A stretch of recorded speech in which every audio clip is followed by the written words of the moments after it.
A school bus driver began noticing a young girl quietly crying every afternoon on his route, her behavior growing more concerning as the days passed. One day after the drop-offs, he decided to investigate and looked under her seat, and what he discovered made him gasp.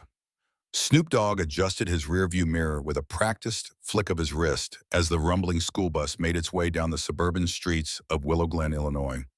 At 62, the retired mechanic had found an unexpected second career as a school bus driver, a job that gave his day structure and purpose after 35 years of fixing engines and transmissions.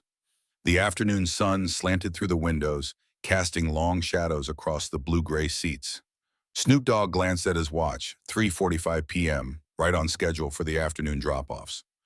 Most of the students from Willow Glen Intermediate School chatted animatedly about weekend plans, upcoming tests, or the latest social media drama. The usual cacophony of adolescent life filled the bus, but as Snoop Dogg checked his mirror again, his gaze landed on a girl sitting alone near the front. She sat just 3 seats back in the road directly above the air vent, her face partially hidden by strands of brown hair.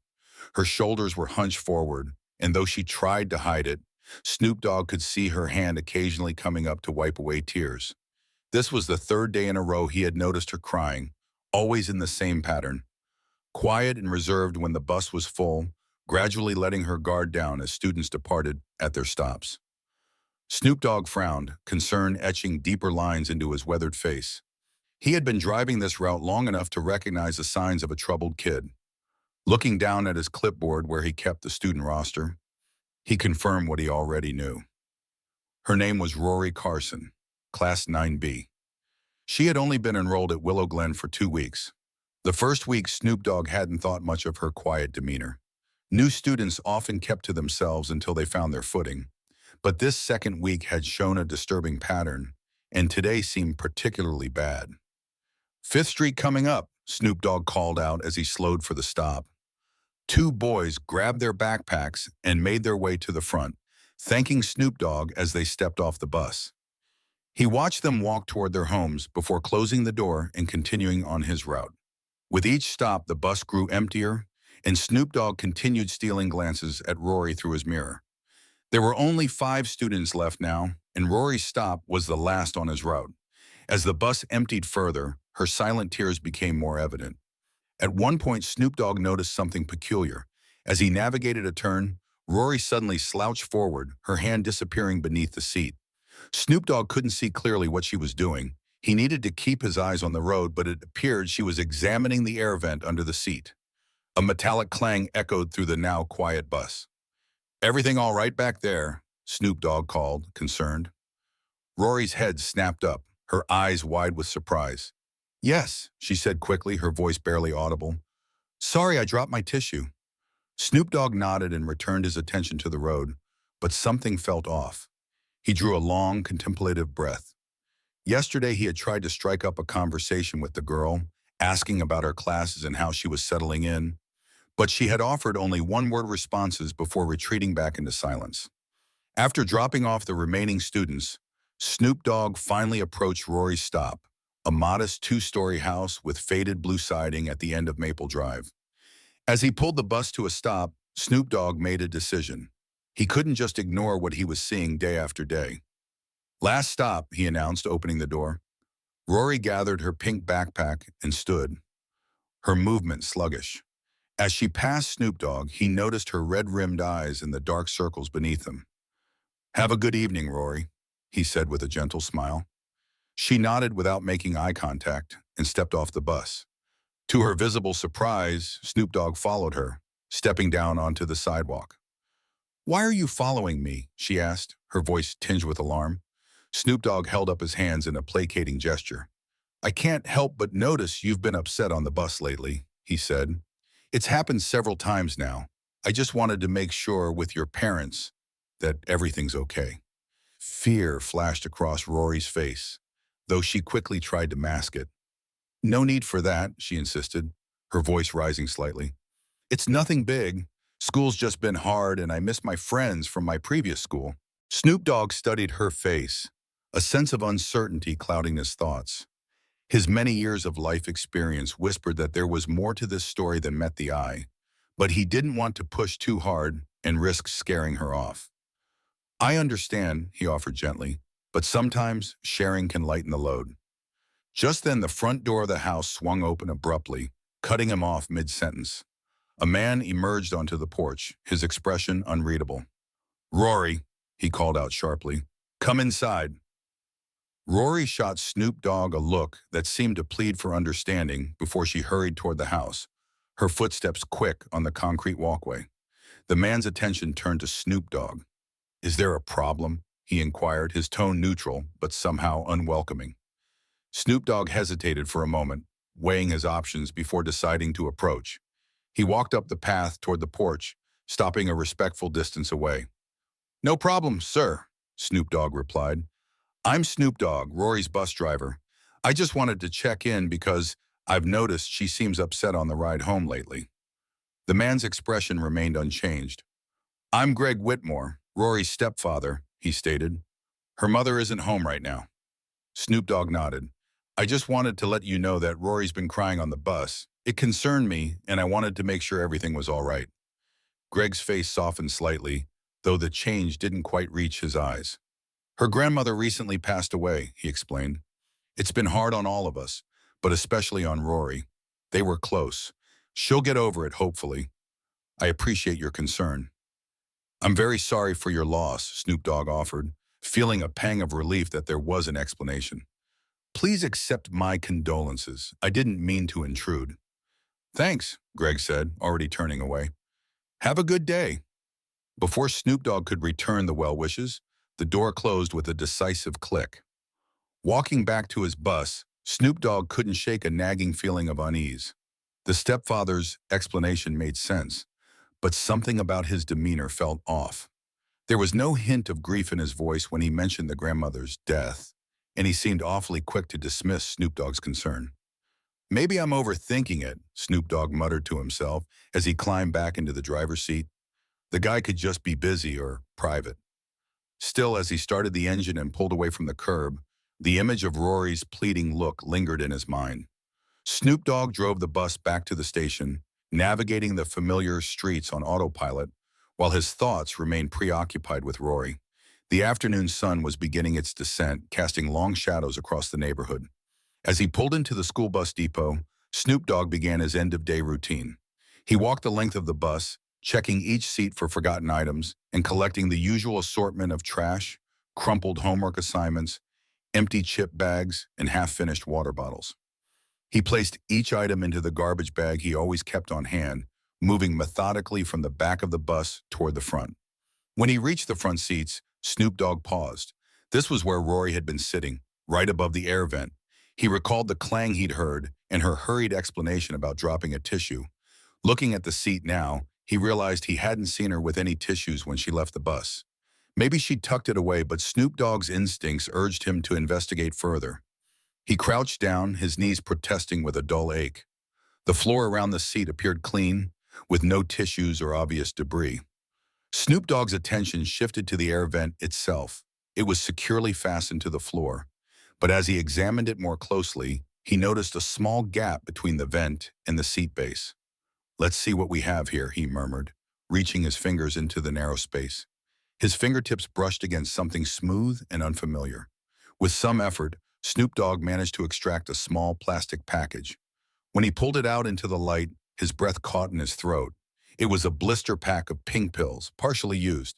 Snoop Dogg turned it over in his hand, studying the unfamiliar medication. The brand name was printed on the back, along with dosage information. What in the world? Snoop Dogg pulled out his phone and quickly searched for the drug name online. His eyes widened as he read the search results. They were pregnancy prevention pills. Birth control. Snoop Dogg sat heavily in the driver's seat, staring at the package in his hand.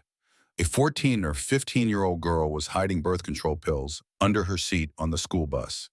Combined with her crying and withdrawn behavior, it painted a concerning picture.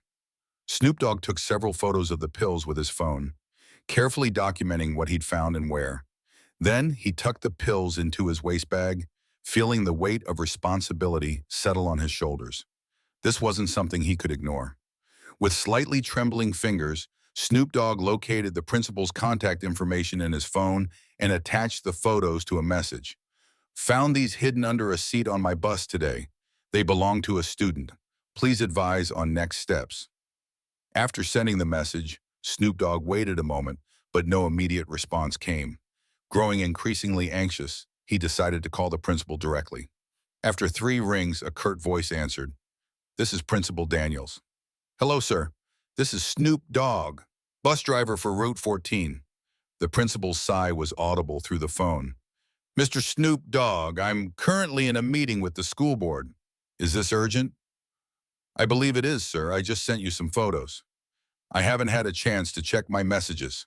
Principal Daniels cut in, his voice strained with impatience. "How important could it be that it can't wait until after my meeting?" Snoop Dogg hesitated, unsure how much to say over the phone. "I found something concerning on the bus that belongs to one of your students. I think you should take a look at as soon as possible." "I'll look at whatever you sent after my meeting," the principal responded, his tone making it clear the conversation was over. "I don't like to be disturbed unless there's a genuine emergency." The call ended abruptly, leaving Snoop Dogg staring at his phone in frustration. He had expected more urgency from the principal, especially given the nature of his discovery. "Guess I'll have to handle this myself for now," Snoop Dogg muttered, pocketing his phone and gathering his belongings. Snoop Dogg returned the bus key at the station office, clocked out, and made his way to the parking lot where his old Buick awaited him. The car had seen better days. The blue paint was losing its luster, and there was a persistent rattle in the engine. Nevertheless, it had been his trusty companion for 15 years, reliably getting him from place to place. As he pulled out of the station, Snoop Dogg's mind raced with indecision. He knew his route home would take him right past Rory's house. Part of him felt a strong urge to stop there again, to show the stepfather what he'd found and ensure the girl's safety. However, the memory of Greg Whitmore's dismissive demeanor gave him pause.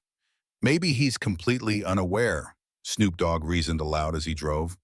"It's possible the girl is taking them in secret." He passed a turnoff to Maple Drive, where Rory's house stood, then slowed his car, his conscience nagging at him. After a moment's hesitation, he made a U-turn at the next intersection and headed back, pulling up in front of the modest blue house. Snoop Dogg took a deep breath to steady his nerves. He wasn't exactly looking forward to another encounter with Greg Whitmore, but his concern for Rory outweighed his discomfort. He approached the door and knocked firmly. No response came. He waited a reasonable amount of time before knocking again, this time a bit louder. Still nothing. Snoop Dogg peered through the front window. The house was dark inside, with no signs of movement or life. It appeared no one was home, despite it being less than an hour since he dropped Rory off. Returning to his car, Snoop Dogg pulled out the emergency contact list he kept for all the students on his route. He located Rory's information and found the contact number listed under Greg Whitmore's name. He dialed the number, but after several rings, it went to voicemail. "Strange," Snoop Dogg muttered, hanging up without leaving a message.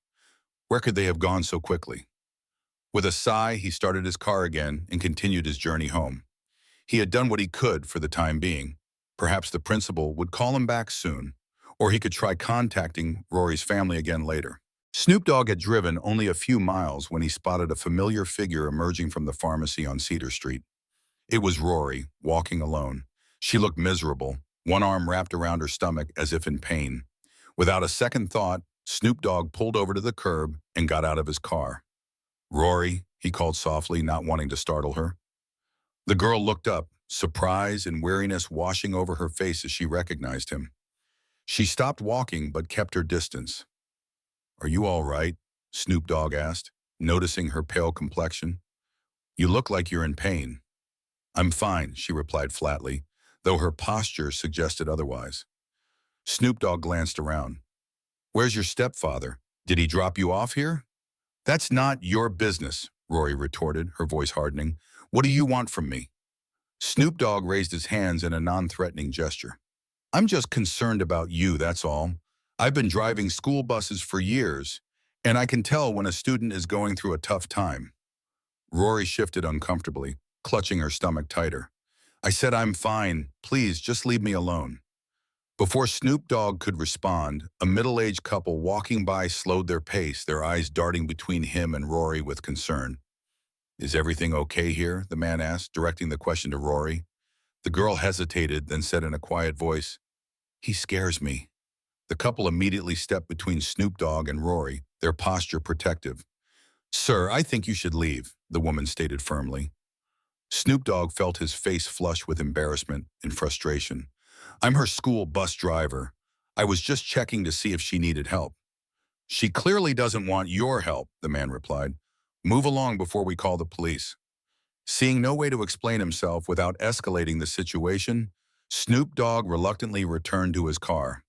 As he pulled away from the curb, he glanced in his rearview mirror and saw that the couple had already moved on, leaving Rory alone once again.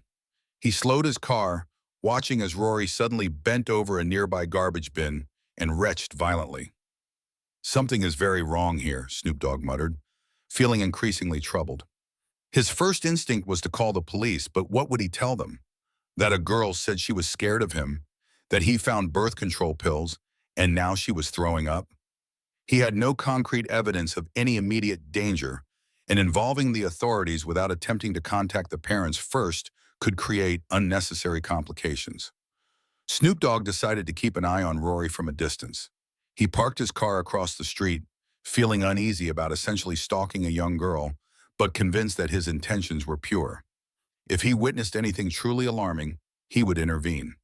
From his vantage point, Snoop Dogg watched as Rory composed herself and walked unsteadily toward a small liquor store at the end of the block. She disappeared inside, and Snoop Dogg waited, occasionally checking his phone for any response from the principal. After about 10 minutes, movement at the store caught Snoop Dogg's attention. Rory emerged, but she wasn't alone. Greg Whitmore followed her out, turning to lock the door behind him and flipping the sign from open to closed.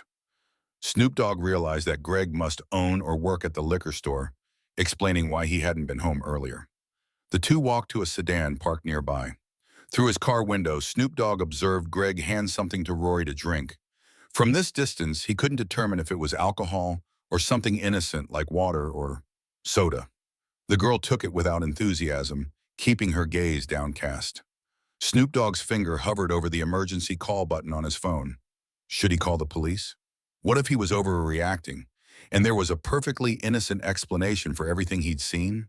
But what if he wasn't, and Rory was in real danger?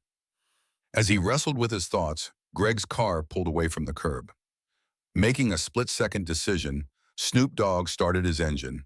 He would follow them just to make sure Rory was safe, and in the meantime, keep trying to reach someone in authority who could help. Snoop Dogg had driven only a few miles when he spotted a familiar figure emerging from the pharmacy on Cedar Street. It was Rory, walking alone. She looked miserable, one arm wrapped around her stomach as if in pain. Without a second thought, Snoop Dogg pulled over to the curb and got out of his car. "Rory," he called softly, not wanting to startle her. The girl looked up, surprise and weariness washing over her face as she recognized him. She stopped walking but kept her distance. "Are you all right?" Snoop Dogg asked, noticing her pale complexion. "You look like you're in pain."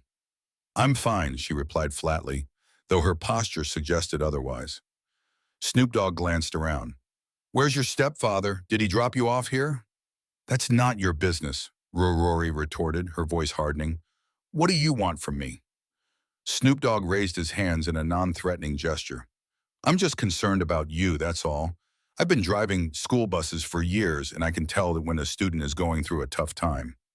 Rory shifted uncomfortably, clutching her stomach tighter. "I said I'm fine, please. Just leave me alone." Before Snoop Dogg could respond, a middle-aged couple walking by slowed their pace, their eyes darting between him and Rory with concern. "Is everything okay here?" the man asked, directing the question at Rory. The girl hesitated, then said in a quiet voice, "He scares me." The couple immediately stepped between Snoop Dogg and Rory, their posture protective. "Sir, I think you should leave," the woman stated firmly.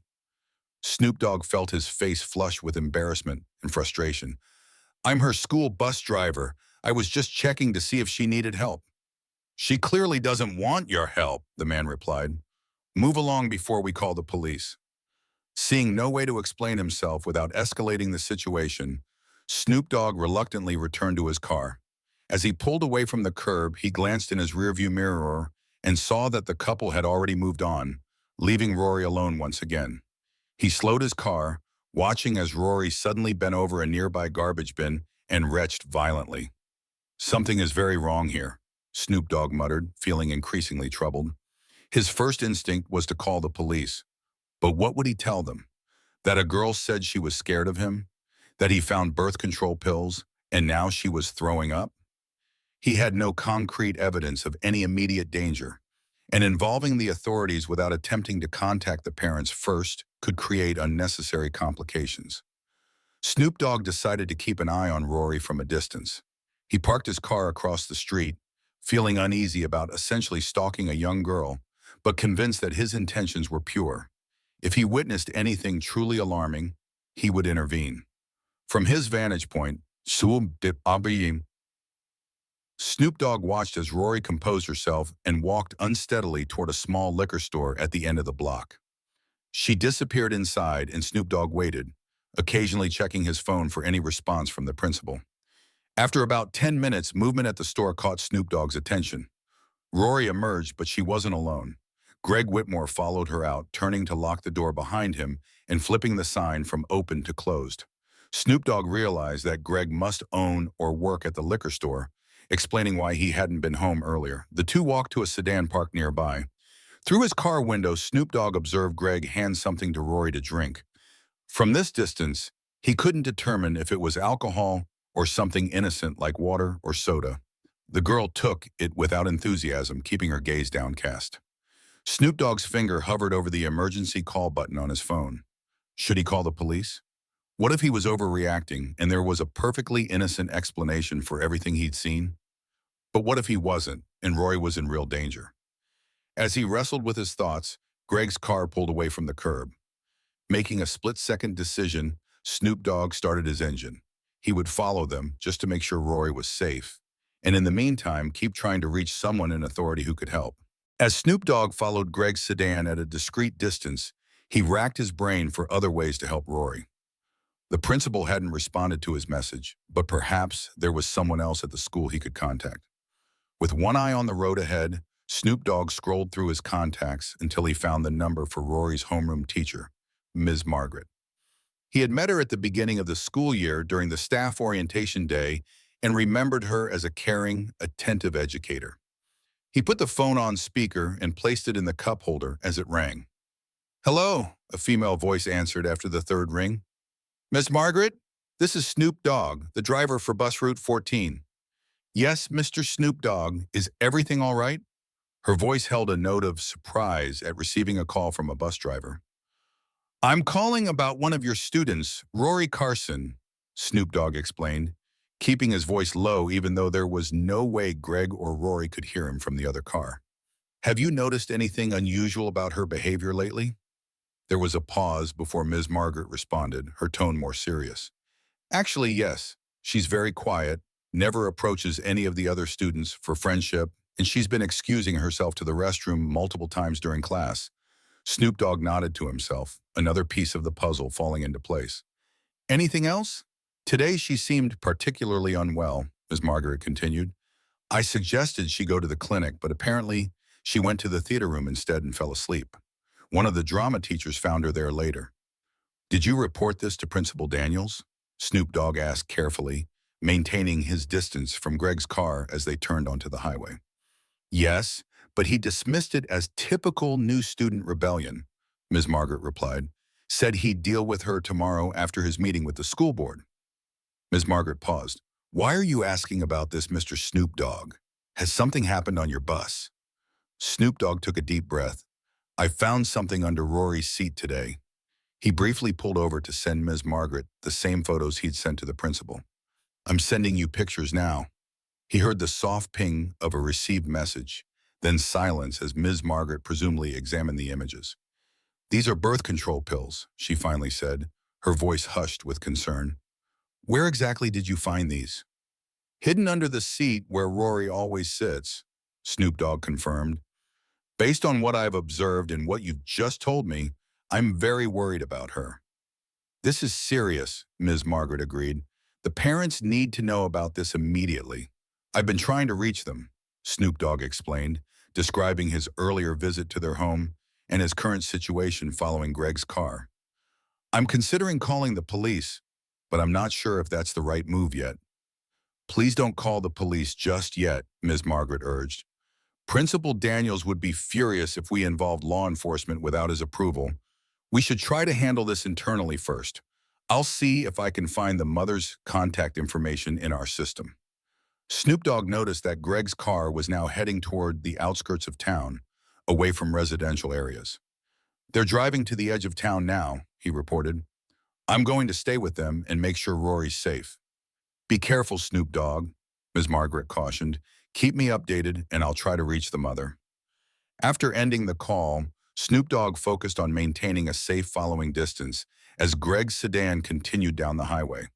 After about 45 minutes of driving, they turned off toward a rural park, a spacious area with walking trails, picnic grounds, and a small lake. It was approaching 4:30 p.m., and while the park wasn't crowded, there were still a few families enjoying the late afternoon sunshine. Greg parked in the lot near the entrance, and Snoop Dogg found a spot several rows away where he could observe without being obvious. He watched as Greg and Rory got out of the car and walked toward the picnic area. Greg carried a small cooler while Rory trailed behind him, her posture suggesting reluctance. Snoop Dogg waited until they were settled before cautiously exiting his own vehicle and following on foot, maintaining his distance but keeping them in sight. A sense of dread pulled at Snoop Dogg's stomach. He hoped it was just a regular family picnic, but why did the girl look so miserable if this was just an innocent family outing? Snoop Dogg made his way through the park, staying on the paths and trying to appear like any other visitor enjoying the late afternoon sunshine. He kept Greg and Rory in his peripheral vision, not wanting to draw attention to himself by staring directly at them. The stepfather had set up a picnic blanket on the grass, arranging items from the cooler he'd brought. Snoop Dogg observed as Greg opened a bottle of beer for himself and handed Rory what appeared to be a soft drink in a can. Relief washed over Snoop Dogg at the sight. At least Greg wasn't giving alcohol to a minor, as he had feared earlier. From his vantage point on a nearby bench, Snoop Dogg watched their interaction. What might have looked like a normal family picnic to casual observers struck him as distinctly uncomfortable. Rory sat stiffly at the edge of the blanket, barely touching her drink. She kept her gaze fixed on the ground, responding to Greg's occasional comments with minimal movement.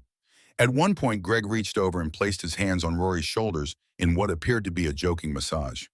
The girl immediately tensed and shoved his hands away with surprising force. Greg laughed it off, but Snoop Dogg could see the brief flash of anger in his expression. Maybe I am overreacting, Snoop Dogg murmured to himself, doubt creeping in. Perhaps Rory really was just grieving her grandmother's death, as Greg had claimed. Perhaps the birth control pills were related to a relationship with a boy her own age. Troubling for someone so young, but not necessarily sinister. Snoop Dogg was about to give up and head home when something happened that shattered any lingering doubts. Greg stood up abruptly, his expression hardening. He reached out and grabbed Rory's arm, pulling her roughly to her feet. The girl cried out in pain, her voice carrying across the open space. Several other park visitors turned to stare, their conversations dying down as they took in the scene. Snoop Dogg didn't hesitate for a moment longer. He surged to his feet and started running toward them, his heart pounding in his chest.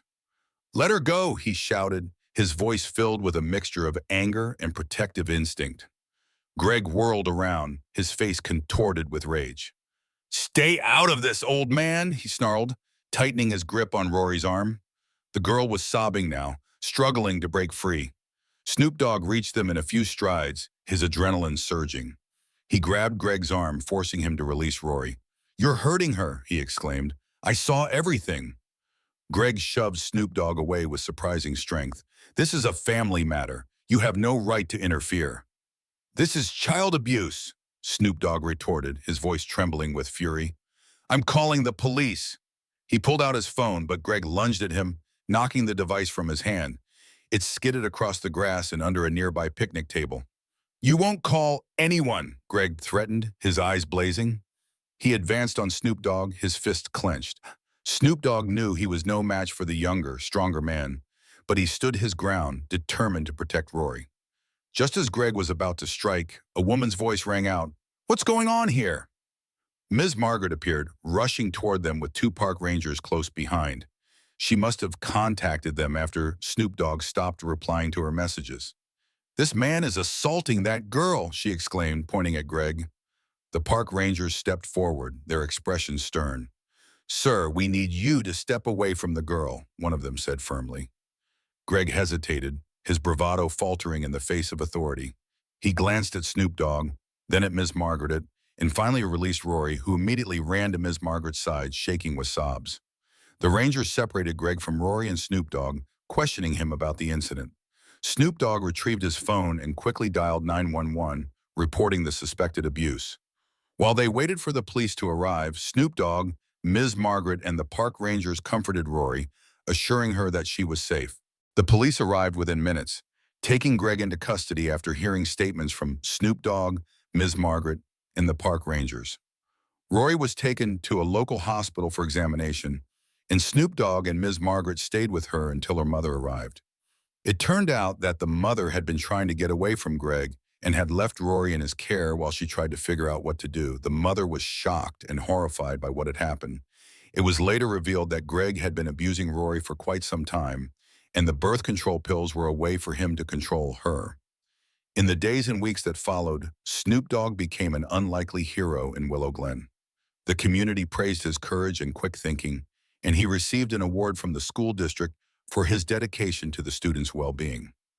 But for Snoop Dogg, the greatest reward was knowing that he had made a difference in Rory's life. He continued to drive his bus, watching over his students with a renewed sense of purpose. And though he still enjoyed the quiet rhythm of his days, he knew that he would never again hesitate to intervene if he saw a child in need.